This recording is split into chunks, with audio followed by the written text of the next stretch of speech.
আসসালামু আলাইকুম রহমতুল্লাহ। নতুন আরেকটি ভিডিও নিয়ে আমি আপনাদের সামনে আজকে হাজির হয়েছি। আজকে যে বিষয়টা নিয়ে আমি কথা বলতে চাই আপনাদের সামনে সেটি হচ্ছে যে আপনারা জানেন যে গেল 5ই আগস্ট শেখ হাসিনা সরকারের দীর্ঘ 15 বছর 15.5 বছরের ক্ষমতা সরকার, সেই সরকার থেকে তিনি পদত্যাগ করেছেন। পদত্যাগ করে তিনি দেশ ছেড়েছেন ভারতের উদ্দেশ্যে এবং তিনি সেখানেই আছেন। এখন আমি আজকে যে বিষয়টা নিয়ে একটু আলোকপাত করতে চাই সেটি হচ্ছে শেখ হাসিনা সরকার কি কারণে পদত্যাগ করলো এবং কোন কোন কারণগুলো শেখ হাসিনার উপরে সাধারণ মানুষের যে আস্থা, একটা অনাস্থা তৈরি হয়েছিল, সেই আস্থা কিন্তু জায়গাটা আর ছিল না, যার কারণে তিনি পদত্যাগ করতে বাধ্য হয়েছেন। শুধু তাই নয়, এবং দেশ ছেড়ে পালিয়েছেন। একটা সাধারণ মানুষের যে কনসেপ্ট, আসলে একটা ব্যাপার, দীর্ঘদিন বছরের পর বছর যদি একটা অন্যায়কে প্রশ্রয় দেওয়া যায়, আমার শক্তি নেই সেই অন্যায়ের বিরুদ্ধে কথা বলার, তাহলে কি হয়, সাধারণ মানুষের মধ্যে একটা পঞ্জীভূত ক্ষোভ তৈরি হয়। আসলে এই ক্ষোভটা দিনে দিনে বাড়তে থাকে এবং একটা সময় এটা একটা বিস্ফোরণ ঘটে। আর ঠিক যখনই বিস্ফোরণ ঘটে তখনই সব ছিন্ন ভিন্ন। তো আওয়ামী লীগ সরকারের জায়গাটাতেও আমার মনে হয় সেরকমই কিছু একটা ঘটেছে। তার প্রধান কারণ দ্রব্যমূল্যের ঊর্ধ্বগতি, দুর্নীতি, আইনের শাসন প্রতিষ্ঠা, উন্নয়নের নামে হাজার হাজার কোটি টাকা লোপাট এবং দেশ থেকে পাচার, অর্থনীতিতে বাংলাদেশের বিশাল ক্ষতের সৃষ্টি। এই বিষয়গুলো আসলে সব থেকে আমার মনে হয় হাসিনার পতনের জন্য একটা অন্যতম কারণ হিসেবে চিহ্নিত হয়ে যাবে। দ্রব্যমূল্যের ঊর্ধ্বগতি নিয়ে যদি বলি, সাধারণ মানুষের নাভিশ্বাস উঠে গেছে দ্রব্যমূল্য নিয়ে। গত কয়েক বছরে আপনি দেখবেন যে বাজার একেবারে নিয়ন্ত্রণে নেই। বাজারের যে সিন্ডিকেট তৈরি হয়েছে, বাজারের জিনিসপত্র দাম বাড়ানোর পিছনে একটা সিন্ডিকেট দায়ী হয় প্রত্যেক বছরই। আমরা যারা গণমাধ্যম করবে আমরা কিন্তু জানি এই সিন্ডিকেটটা বাজারটাকে নিয়ন্ত্রণ করেন, কিন্তু এই সিন্ডিকেটটা কোনোভাবেই প্রধানমন্ত্রী ভাঙতে পারেননি। তিনি মাঝে মধ্যে আরও উস্কে দিয়েছেন এই সিন্ডিকেটের পক্ষে কথা বলে। সিন্ডিকেটের পক্ষে তিনি কিভাবে কথা বললেন, আমি যদি একটা পয়েন্ট করি, তিনি হচ্ছেন প্রধানমন্ত্রী, লিডিং পজিশনে আছেন। তিনি বুঝতে পারছেন এই বাজার নিয়ন্ত্রণ করা সম্ভব হচ্ছে না। তিনি সিন্ডিকেটের বিরুদ্ধে কথা বলছেন না, তিনি বলছেন সাধারণ মানুষকে সোজা হয়ে যেতে খাবার জন্য। কাঁচামরিচের দাম বাড়লে তিনি কাঁচামরিচের বলে যে যখন দাম কম থাকবে তখন এটি একবারে বেশি করে কিনে ফ্রিজিং করে তারপরে খেতে। গরুর মাংসের কেজি যখন অনেক বেশি, মানুষ খেতে পারে না, তখন তিনি গরুর মাংসের বদলে কাঁঠালের বিচি নাকি কাঁঠাল নাকি যেন একটা এটি খেতে পারেন। আসলে কাঁঠালের সাথে এটির কখনো মিল হয়, গরুর মাংসের তুলনা হয় কিনা আমি জানি না, আমার বোধগম্য নয়। মাননীয় প্রধানমন্ত্রী, তৎকালীন প্রধানমন্ত্রী, তিনি এই উদাহরণটা দিয়েছিলেন। তিনি আরও বলেছিলেন যে বেগুনের দাম যখন বেড়ে যায় তখন তিনি বেগুনি বাদ দিয়ে মিষ্টি কুমড়োর চপ খেতে বলেছিলেন। মিষ্টি কুমড়ো দিয়েও বেগুনি বানানো যায়। আদা, রসুন, পেঁয়াজ, এরকম অহরহ অনেক রেসিপি তিনি দিয়েছেন, যেটি একেবারেই প্রধানমন্ত্রীর জায়গা থেকে কখনোই এটা মেনে নেওয়া যায় না, সাধারণ মানুষ মানতে পারেন না।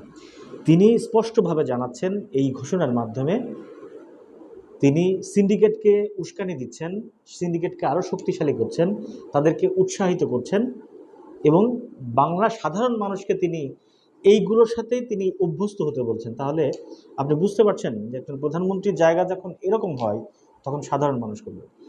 ক্ষোভের জায়গাটা কোথায় জানেন? ক্ষোভের জায়গাটা হচ্ছে 1 কেজি আলু কিনতে গেলে 60 টাকা খরচ করতে হয়, 70 টাকা করতে হচ্ছে। একজন সাধারণ দিনমজুর মানুষ সে বাড়িতে যেয়ে ডাল আলু ভর্তা দিয়ে ভাত খাবে, কিন্তু সেটি তিনি করতে পারছেন না। 1 কেজি আলু কিনতে হচ্ছে 60 টাকা দিয়ে। এক হালি ডিমের দাম কত? এক হালি ডিমের দাম এখন 60 টাকা 65 টাকা। ডিমের ডজন হয়ে গেছে 180 টাকা। তাহলে আপনি বুঝতে পারছেন যে মানুষ আলু ভর্তা ভাত দিয়ে ভাত খাওয়ার সেই জায়গাটাও কিন্তু তৎকালীন সরকার শেখ হাসিনা সরকার ওই জায়গাটাকেও তিনি রুদ্ধ করে দিয়েছেন। এবার আসি দুর্নীতি।